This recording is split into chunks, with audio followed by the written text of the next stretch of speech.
Yeah, I guess I was fresh out of college, maybe.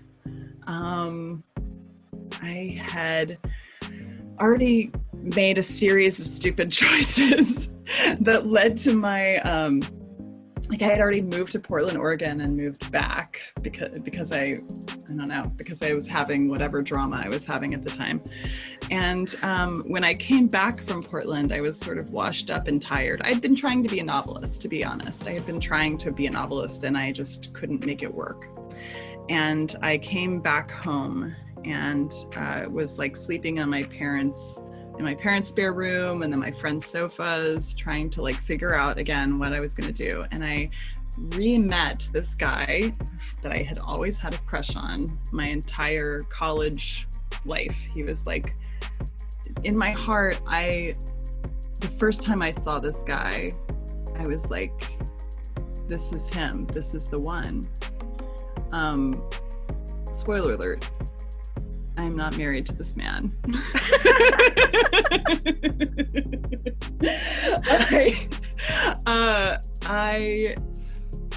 But it was the closest I've ever come to falling in love with someone at first sight. And he was my roommate's friend. He was not interested in me, but low key the whole time I knew him, because we had a lot of like, we would hang out all together. I just had this like deep and abiding crush on him. And then later, all this stuff happened later, and I came back and met him again. And for whatever magical reason, it was like he just saw me and suddenly had the same feeling about me.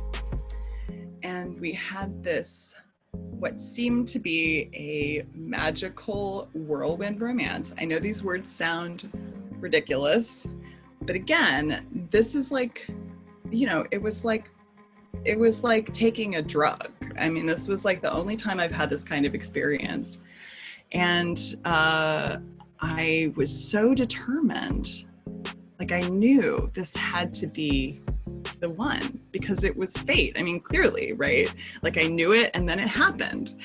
And honestly, there were all kinds of things. Like, he was moving away in a few months, and then after I found out that he was like returning to his religious faith, which was Mormonism. And that was not my religious faith. I had none. And like, the obstacles kept popping up, and I kept smashing them down, because I was so sure, that based on this feeling, that we were like meant to be. And this, must have continued for like a year. We were long distance, then we weren't, then we were, like all this tumultuous stuff happened. And then it was Christmas. It was Christmas or New Year's. It was New Year's Eve. And I had gone to visit it, and he was like with his parents in Utah, in like Salt Lake City, Provo.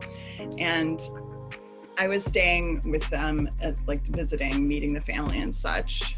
And I just knew, like, I can't remember how, but I just knew he had a ring for me.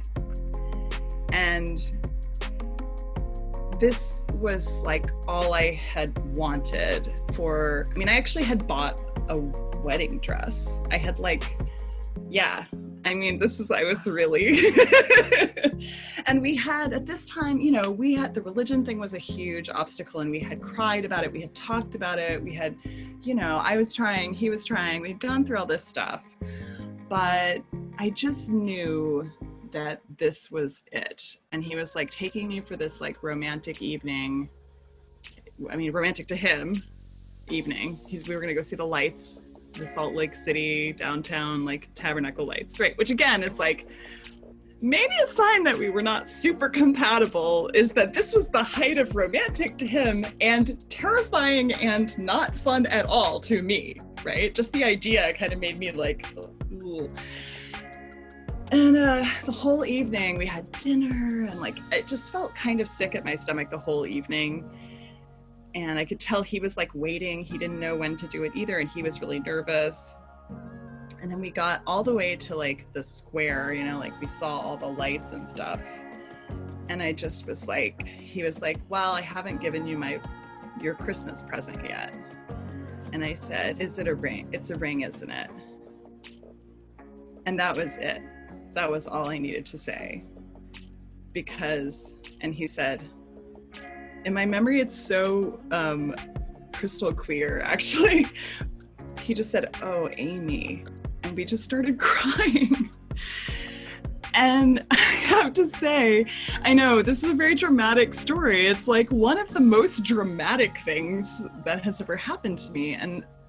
But part of the deal with this relationship is that it was so intoxicating and high drama, you know. I was so high on the drama all the time, even though I thought what I wanted was for all the obstacles to be out of the way and for us to just be together, you know. In the moment when it was really happening, something in me just knew, like it wasn't even an option to say yes. And I think about that moment, I mean, for a long time, I didn't know what that moment meant. I mean, in the moment, I didn't even realize we were gonna break up because I was just like, I'm just not ready right now. I mean, you know, I'm sure we can work this out. Let's keep working on it. And he was like, no, we're clearly breaking up. He had to actually move across the country, you know, to get away from me because I was so sure we could still make this work, even though I had turned down his marriage proposal. And that's the moment. I think that's a moment when, I mean, it changed everything in a really literal way because I would have married someone not compatible with me because of hormones, basically. And because of like fantasy, because of my following butterflies nature. You know, I was really wrapped up in a fantasy of what love was supposed to feel like. Mm-hmm. And I didn't do that. And I think, but I think I just kind of go back to that moment periodically to remind myself that I can trust myself. Do you know what I mean? Yeah. Because I've made a lot of stupid decisions just being myself, you know? I've like bounced around and taken a lot of risks. And I like high drama and fantasy. But I think at bottom, I don't think I'll ever get that close again to just letting the fantasy overtake the reality. And I mean, not to be like a cautionary tale, but, you know, I think that was one of the many things I had to go through in order to kind of see positive changes in my life. I mean, I could have ruined his life too. That's the thing. Like, I mean, I don't keep in touch with that person, but my understanding is that he is happily married to someone who shares his values and has the life that he wants.